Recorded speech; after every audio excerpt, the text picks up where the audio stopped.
এটা আমার ওটসের 10 নম্বর রেসিপি। বেশ কিছুদিন ধরে আমি আপনাদের সাথে ওটসের বিভিন্ন রকম রেসিপি শেয়ার করছি।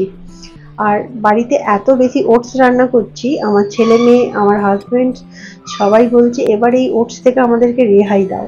যাই হোক, এটাই আমার ওটসের শেষ ভিডিও।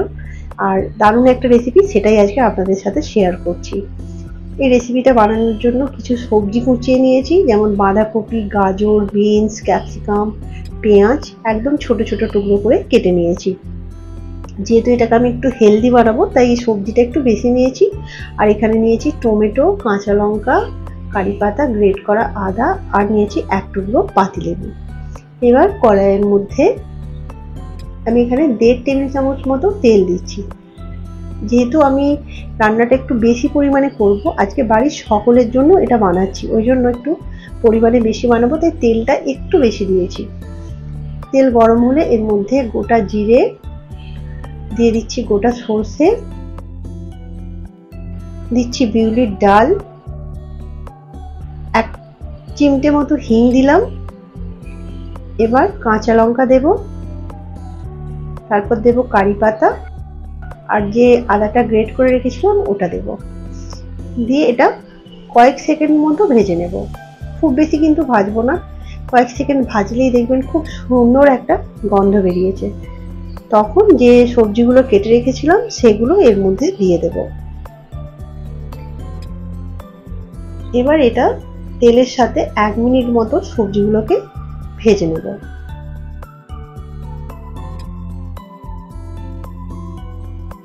এবার এর মধ্যে দিয়ে দেব পরিমাণ মতো নুন আর টমেটো। নুন আর টমেটো আবার সবজির সাথে ভালো করে মিশিয়ে নেব।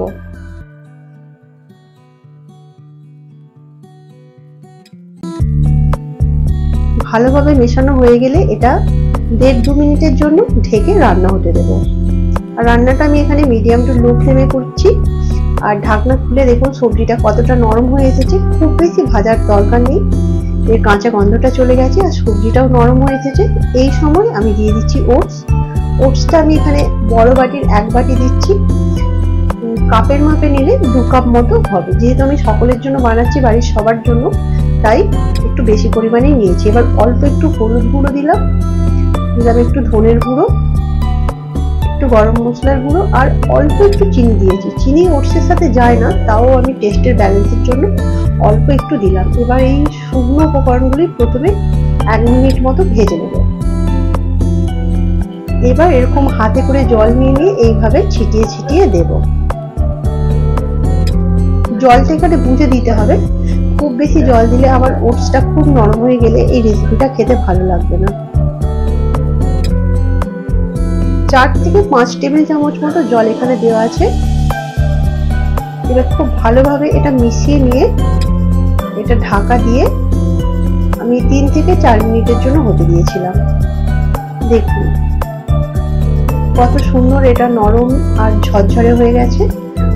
আর যখন আমি ঢাকা দিয়ে এটা হতে দিয়েছিলাম তখন কিন্তু গ্যাসের ফ্লেমটা লো ছিল।